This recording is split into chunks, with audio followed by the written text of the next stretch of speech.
може ли в залата да си дигнат ръце тези, които ги боли кръст, гръб и имат някакви такива оплаквания? От сцената, удобно ли? Да. Ето го реши. Не сме малко, всички имаме тези проблеми. Едни заради прекрасните кореми, другите заради заседелия начин на живот, заради неправилната стойка. Сега на сцената ще поканя един много интересен лектор, който ми гостува в Врачащите хора преди 2 месеца, един истински хврачащ човек. Следва презентация за едни любопитни продукти, които предлагат набор от решения за подобряване на стойката, спирането на болките в гърба и кръста, подобряване на кръвообращението, по-добро дишане и повишена ангажираност на мускулите. Столето е водещ производител на столове за активно седене в България, а повече по темата и специална демонстрация ще направи Венцислав Тотев, производител на динамични столове за активно стоене. Много се радвам да се запознаем. Радвам се, ще ви. Така. Добре, преди да започнем разговора, говорим си за правилна стойка. Така че ви помоля в залата да седнем малко по-хубаво. Точно така. Главата да я сложиме там, където е мястото, да я изправим. И едно любимо изречение на всички родители, както съм и аз, изправи си гърба. Най-вероятно на повечето от вас това нещо ви е омръзнало да го повтаряте по цял ден. Повярвайте ми и на мен. И точно тук идва един стол, с който това изречение забравяме да го казваме. Столът така е проектиран, че по много забавен начин да научава децата да седат правилно. Освен, че ги учи на правилна стойка, успяваме да ги предпазиме от редица гръбначни заболявания.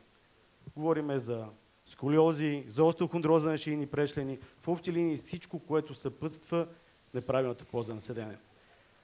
Да започнем оттам. Той ме представи Венцислав Тотев съм, един от 4 световни производители на динамични столове за активно седене. Защото здравословният начин на живот не е само храна и спорт.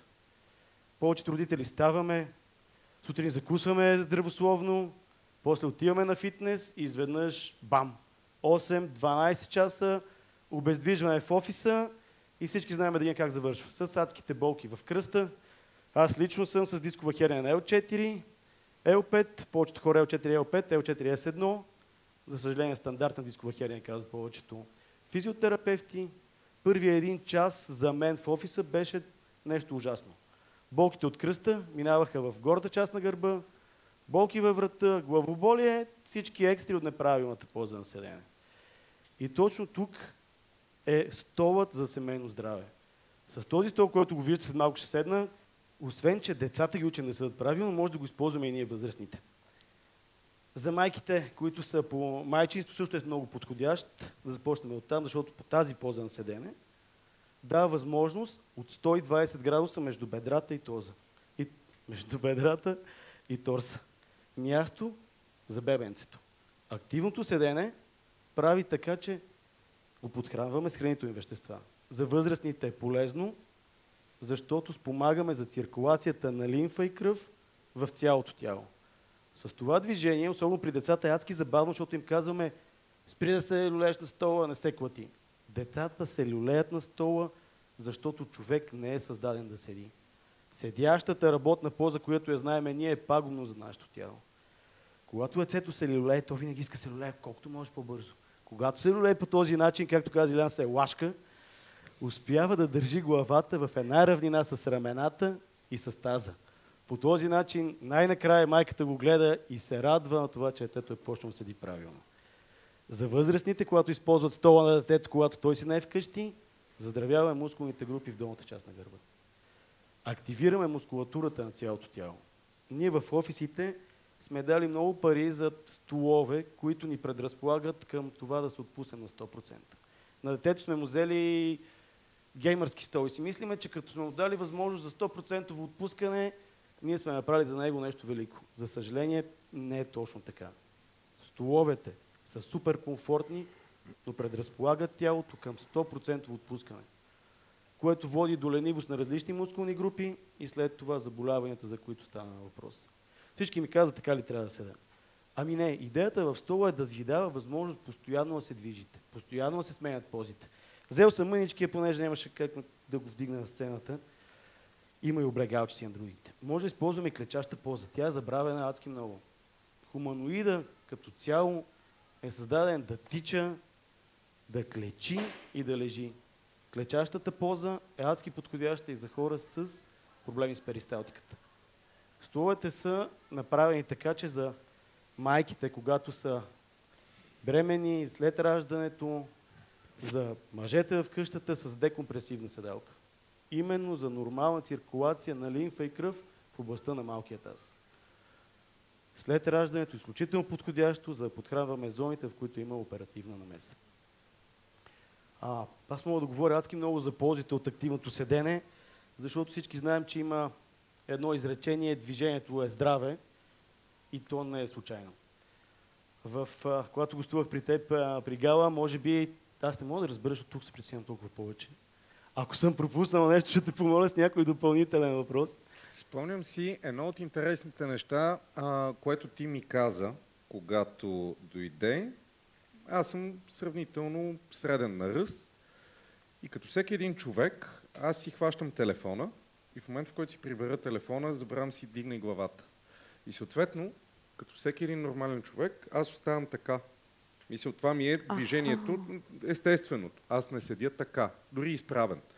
Така че едно от интересните неща, за които говорихме с теб, реално са всички тези гръбначни изкривявания, които се появяват следствие на нашия начин на живот. Ти си от вкъщи в колата, от колата в офиса, на един или друг вид екран през цялото време, след което отново в колата, малко направиш 200 крачки там с детето и после се прибираш, сядаш да ядеш.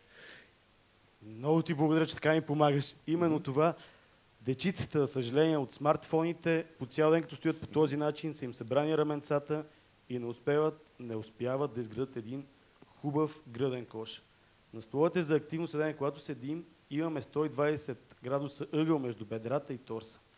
Когато детето се люлее, се научава да държи рамената отворени. Диафрагмата ни също е отворена и диша с целия обем на белия дроб, което означава подобрена концентрация при тях. При възрастните вкарваме повече кислород в тялото. С него елиминираме един от причинителите на главоболие. За всички допълнителни въпроси, защото най-вероятно продуктът ви е странен, в България, за Европа съм само аз производител, другият човек е в Щатите и един в Норвегия. Може да заповядате на моя щанд, който е в малката зала. Има и столове за бремени, нали? Има и столове за бремени. За съжаление не успях да ги донеса днес. Те са за жени, които са имали по-тежка бременност, за дами, които са имали оперативни намеси. При него идеята е това: да създадем повече място за самото бебенце и да седим с правилните физиологични извивки на гръбначния стълб. Именно самата лордоза и кифоза да ги запазим. Аз съм се убедил като баща на 2 деца, че здравия кръст е ключов за здравото семейство и не визирам тънката част с интимността, визирам това, че ти нон-стоп трябва да дигаш едни деца. Нон-стоп трябва да се навеждаш, нон-стоп трябва да лазиш, нон-стоп някой виси по тебе и съответно това да имаш здрав гръб и кръст е ключово за това да можеш да бъдеш пълноценен баща. Така че една от големите ползи за мен реално е, за да мога аз да съм баща, не трябва да ме боли нищо. Съгласен съм, а именно пък и при майките, особено когато бащата му се наложи да излезе за покупки или да отида на работа, те при самото раждане, самото начало по цял ден с наведена глава. Защото... Или кърмещи. Или кърмещи. По цял ден стоят, преобуват бебето, после взимат, снимат бебето за бабата и цял ден вървят по този начин. С употребата на този стол се научаваме да държиме главата наистина на правилното място, защото когато на едно тяло му подредиш вътрешните органи правилно по време на седеж и го научиш да диша с целия обем на белия дроб, той я запомня тази поза, защото вижда, че за него е ценна. Когато има хранителните вещества, циркулацията на лимфа и кръв са правилни, то запомня изправената поза. Странното беше, че при мен аз самото производство започна там, защото моите болки в кръста бяха ужасни. Направих един стол, убедих се първо себе си в ползите, след което пристъпихме към масово производство. И то беше, когато майка ми един път ми каза, след около 20 ден експлоатация, а ти вика започна да вървиш много изправено. И наистина се оказа, че мускулната памет на тялото по някой път е изключително полезна, когато седи на този стол. За съжаление сме свикнали с стандартните 90 градуса и затова помолих повечето хора да се изпънем, да дигнем главите и да не сме прегърбени. и да се радвам да я виждам през целия ден на лекцията по този начин, за да нямаме такива болки в кръста. Венци, да видим въпроси от публиката. Ако някой има нещо, се радвам да отговоря. Ще ви е много интересно в някои от кафе паузите да седнете. Наистина, първоначално имаш чувство, че ще паднеш, ама много бързичко свикваш с това движение и даже става забавно. Айде, не лашкаш, седиш активно. Активно. Седим се пак е активно. много добре. Да, така че ако имате някакви въпроси сега или после направо на щанда, Аз бих могла да разкажа една лична история давай. по темата и безкрайно много съжалявам, че не се запознахме с вас преди първата ми бременност. Имам 2 бременности, много добре знаят всички дами, които са с тежките коремчета вече отпред, че в един момент ние изнасяме торса, за да можем цялата тази тежест да задържаме. След това и вчера си говорихме по време на лекцията с Асия Демирева, нашия прекрасен консултант по кърмене, за кърменето и за различните пози, в които заставаме. След 2 бременности и 2 дълги кърмения, аз се бях докарала до там, че имах изключителни болки и уж плекситни състояния, както в областта на рамената, така и в областта на кръст. Отидох и ми направиха едно 360 градусово проучване на цялото тяло. Оказва се, че аз нямам крив кръст от порядъка на вече са ми изкривени прешлените, но то е едно скъсяване на мускулни връзки от неправилно позициониране на тялото напред и от неправилно позициониране на рамената, защото съм си кърмила детенцето. И ако имаш тогава такъв стол, може би ще да по-правилно и да си спести едно доста дълго лечение и рехабилитация. Именно ако някой реши да избегне тези моменти, за които тя каза, столето там, аз ще бъда на щанда, след което ще прибера и ще почна да изработвам столета, защото ние сме семейна фирма и по някакъв път ми се налага и аз да шия. Илянка, да не забравиш да ми вземеш и твоя стол, защото е готов. Аз освен стол си поръчах преди 2 месеца. Венци ми е направил баланс дъска. Баланс дъската е супер готина, защото седиш и той изглежда като да е нищо, ама накрая те болят неща, които не си подозирал, че имаш тялото си. Така че наистина много се радвам на семейния ви бизнес и на нещо, в което правиш. Благодаря ти за тази лекция, Венци.